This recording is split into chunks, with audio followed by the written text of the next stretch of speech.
ఎవరైతే శివస్వరూపాన్ని తెలుసుకుంటారో వారు నిత్యము సంతోషంగానే ఉంటారు. ఇప్పుడు భారతదేశానికి సంస్కృతం అవసరం. మిత్రులందరికీ నమస్కారం.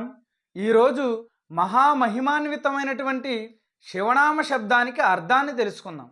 శివ అనేటువంటి శబ్దం సంస్కృత భాషా పదం. అసలు శివము అంటే అర్థం ఏమిటి? శివము అంటే శుభము, మంగళకరము, కళ్యాణము, మంచి అని అర్థం. శివ అంటే అర్థం ఏమిటి? శివం కళ్యాణం తద్యోగాత్ ఇది శివ. కళ్యాణముతో నిండి ఉన్నటువంటి వాడు, కళ్యాణ స్వరూపుడు, శుభస్వరూపుడు అని అర్థం. ఇంకొక అర్థం తెలుసుకుందాం. శివప్రదత్వాత్ ఇది శివ. శుభములను ఇచ్చేటువంటి వాడు, మంచిని ఇచ్చేటువంటి వాడు, మంచిని చేసేటువంటి వాడు. అంటే మనకి ఏదైనా ఏ వస్తువు అవసరమైతే అది ఎవరి దగ్గర అయితే ఉందో వారిని అడిగి తీసుకోవడం అనేటువంటిది బుద్ధిమంతుడి యొక్క లక్షణం. అలాగే శుభములు కావాలనుకునేటువంటి వాడు, నిత్యము మంచి జరగాలనుకునేటువంటి వాడు పరమశివుణ్ణి ప్రార్థించాలి. ఎందుకంటే ఆయన శుభస్వరూపుడు కాబట్టి శుభాన్నే మనకి ఇస్తాడు. మన సంస్కృతి కోసం మన ఛానల్ని సబ్స్క్రైబ్ చేసుకోండి. అలాగే ఇంకొక అర్థం తెలుసుకుందాం. శివం కళ్యాణం విద్యతే అస్మిన్ ఇది శివ. ఇతని యందు శుభములు ఉంటాయి, కళ్యాణములు ఉంటాయి అని అర్థం. ఇంకొక అర్థం తెలుసుకుందాం. శేతి అశుభం ఇది శివ. అశుభాలను పోగొట్టేటువంటి వాడు, శుభాన్ని కలిగించేటువంటి వారు శివుడు.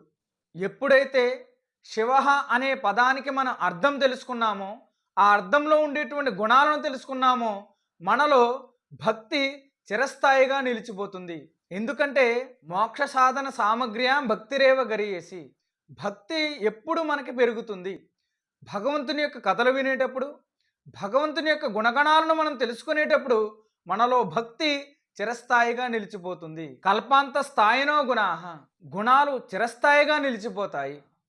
భగవంతుని యొక్క గుణగణాలను మనం తెలుసుకున్న నాడు తాదాత్మ్యాన్ని పొందుతాము, భగవంతుని యొక్క స్వరూపాన్ని అనుభవిస్తాము, భగవంతుని యొక్క జ్ఞానం మనకి కలుగుతుంది, భగవంతుని యొక్క దర్శనం మనకి లభిస్తుంది. ఆ గుణాలు మన జీవితాన్ని ఉన్నత స్థాయికి తీసుకువెళతాయి, మనం నిత్యము సంతోషంగా ఉండే విధంగా చూస్తాయి.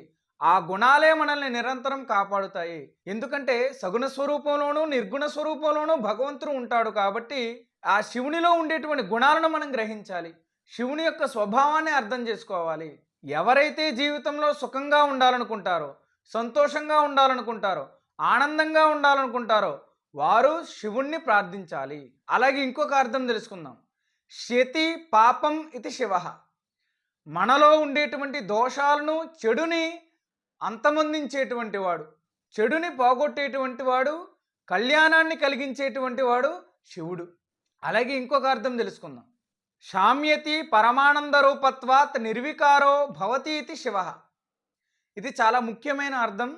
శివుడు నిత్యము ప్రశాంత స్వరూపుడు. దానికి కారణం ఏంటో చెప్తున్నారు. ఎందుకంటే శివుడు నిత్యము పరమానంద స్వరూపుడు, పరమానంద రూపత్వాత్. అలాగే రాగద్వేషాలకు గాని, శీతోష్ణాలకు గాని, సుఖదుఖాలకు గాని ఏ మార్పు చెందినటువంటి వాడు నిర్వికార, పరమానంద స్వరూపుడు, మరియు ఏ మార్పు లేనటువంటి వాడు, కనుకనే ప్రశాంత స్వరూపుడు.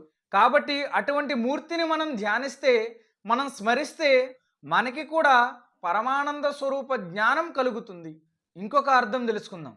శేరతే సజ్జనానాం మనాంసి ఇది శివ. మహాత్ములు, యోగులు, మునులు, ఋషులు, సాధువులు యొక్క మనస్సులన్నీ కూడాను అతని యందే ఉన్నాయి కాబట్టి ఆయన్ని శివ అని అంటాం. ఇంకొక అర్థం తెలుసుకుందాం. శేతే సజ్జనానాం మనస్సు ఇది శివ.